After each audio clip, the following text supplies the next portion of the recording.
Good morning dear learners, welcome to the commerce education hub. आज हम बात करेंगे ओहायो स्टेट लीडरशिप स्टडीज़ के बारे में। इंट्रोडक्शन। एज यू नो, जो प्रीवियस स्टडीज़ कंडक्ट करी गई थी वो ट्रेड के बेस्ड पर थी, जिसकी मेन एजम्पशंस ये थी जो लीडर्स हैं वो पर्टिकुलर ट्रेड के साथ बोर्न होते हैं, बट जो उस थियरीज के जो रिजल्ट्स थे वो प्रॉपर नहीं थे। उस रिजल्ट्स में कुछ लिमिटेशंस थी, उस थियरी के कुछ क्रिटिसिज्म थे। उस थियरी ने बिहेवियरल फैक्टर और सिचुएशनल फैक्टर को नहीं लिया था। अब जो ये बिहेवियरल थ्योरी में हम दो थ्योरीज पहले ही डिस्कस कर चुके हैं। First one is Iowa studies and second one is Michigan studies, जिसका लिंक आपको डिस्क्रिप्शन बॉक्स में अवेलेबल है। अब हम बात करेंगे ओहायो स्टेट स्टडीज की। ये लीडरशिप स्टडीज जो स्टॉकडेल ने 1957 at the bureau of business research eight Ohio state university initiated a series of researches on leadership 1945। Stockdale ने 1945 में नंबर ऑफ रिसर्चेज जो थी लीडरशिप पर वो कंडक्ट करनी स्टार्ट कर दी थी। उसने लीडर के बिहेवियर के 22,000 जो स्टेटमेंट्स थे उसका एक क्वेश्चनियर बनाया था। उस क्वेश्चनियर को एक नेम दिया गया था लीडर बिहेवियर डिस्क्रिप्शन क्वेश्चनियर। इस क्वेश्चनियर में 150 स्टेटमेंट्स थे रिगार्डिंग द लीडरशिप बिहेवियर। अब ये स्टडी कंडक्ट कैसे करी गई थी?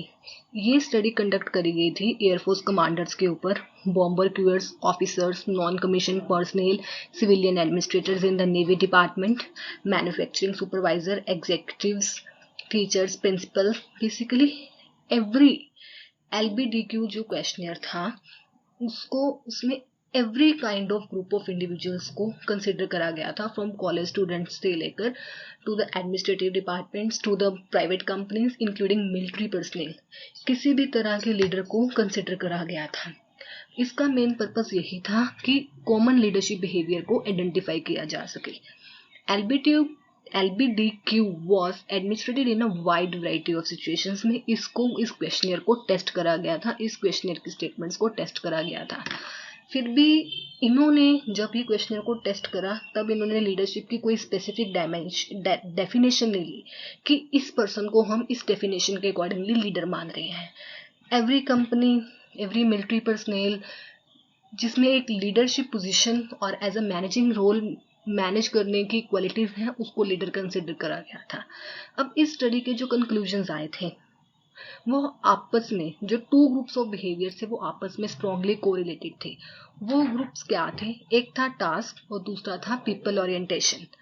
To dimensions of leadership were emerging from the study were, एक था कंसिडरेशन और दूसरा था इनिशिएटिंग स्ट्रक्चर। जो कंसिडरेशन था वो पीपल ओरिएंटेड बिहेवियर लीडर्स थे और जो इनिशिएटिंग स्ट्रक्चर था वो टास्क ओरिएंटेड लीडर्स थे। Initiating structure and task oriented, it is the extent जहाँ पे लीडर ने डिफाइन करने थे ग्रुप मेंबर्स के रोल्स, एक्शन बताने थे, क्या कैसे एक्टिविटीज को ऑर्गेनाइज करना था और कैसे टास्क को परफॉर्म किया जाना था। ये सब चीजें एक लीडर की रिस्पॉन्सिबिलिटी थी। लीडर की रिस्पॉन्सिबिलिटी है कि वो ग्रुप मेंबर्स को डिफाइन करे कि क्या उनसे एक्सपेक्ट करा जा रहा है, क्या स्टैंडर्ड ऑफ परफॉर्मेंस है, क्या प्रोडक्शन के टारगेट्स हैं, क्या उनसे माइलस्टोन्स उन्होंने अचीव करने हैं, क्या परफॉर्मेंस टारगेट्स होंगे, उनके परफॉर्मेंस एंड ऑपरेशंस को कंट्रोल करना।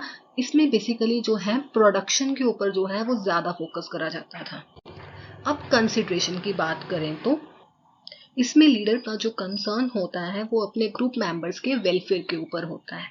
ये जो लीडर होता है इसने अपने टीम मेंबर्स के प्रॉब्लम्स को सुनना है, उनको अपने टीम मेंबर्स को सपोर्ट करना है, उनके साथ सपोर्टिव, फ्रेंडली और बीइंग अवेलेबल फॉर देम, ऐसा रिलेशन होता है।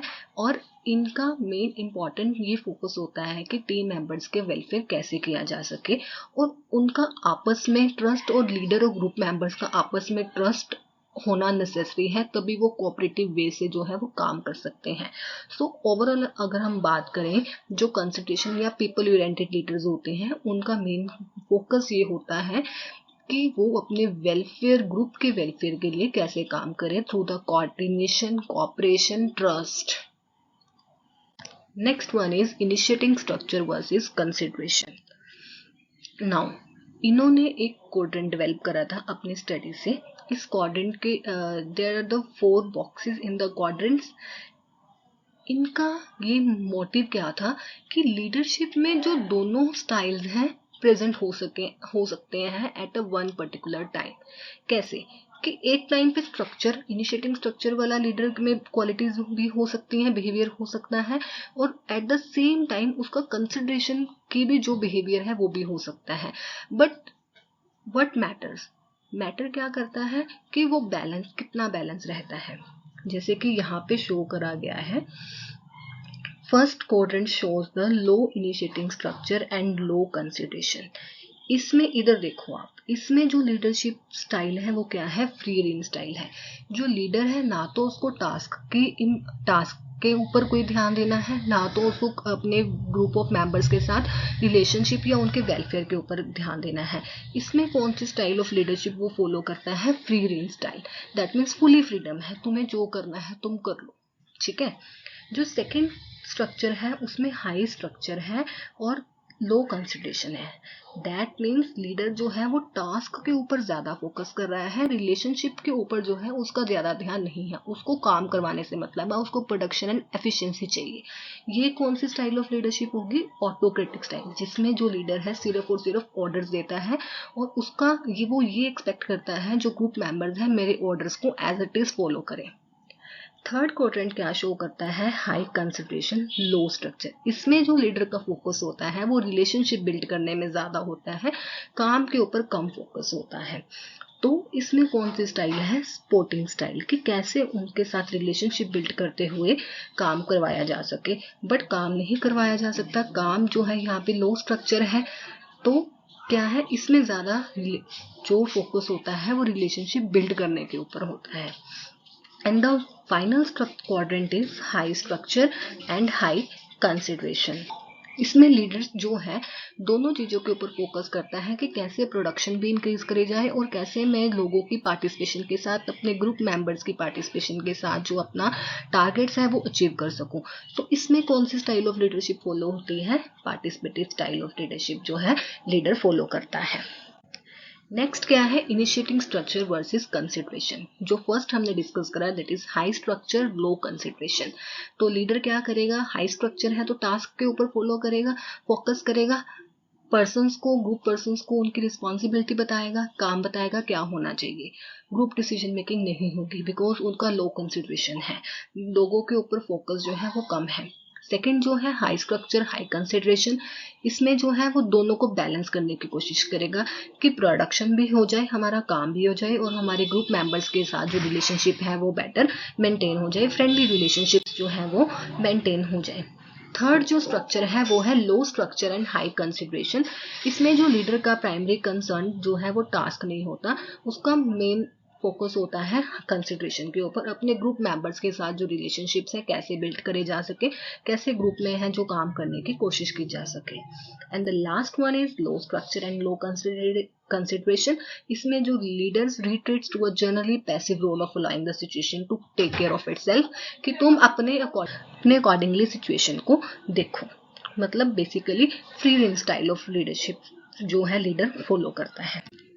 कंक्लूजन क्या निकलता है इस थ्योरी का, ओहायो स्टेट स्टडी लीडरशिप में दो इंडिपेंडेंट डायमेंशंस को स्टडी करा गया था। दोनों एक ही टाइम पे हाई भी हो सकते हैं, दोनों एक टाइम पे लो भी हो सकते हैं, और both of one can be high और लो। और इस स्टडीज ने कंक्लूजन ये निकाला था कि high consideration and initiating structure in leader behaviour were likely to end in high productivity and satisfaction at an equivalent time. अगर दोनों ही एक ही टाइम पे दोनों ही कंसिडरेशन भी हाई है और रिलेशनशिप या हम बात करें कंसिडरेशन भी हाई है और टास्क स्ट्रक्चर भी हाई है, इन दैट केस में जो हमारी प्रोडक्शन है और हमारे ग्रुप मेंबर्स की जो सेटिस्फेक्शन है एक ही टाइम पे जो है वो बैलेंस हो जाएगी। That will be the effective style of leadership, that we can say that participative style of leadership can be best in that particular situation. Thank you. That's it from my side. Teachers can open the door, but you must enter it yourself. Keep watching, keep learning, subscribe my channel.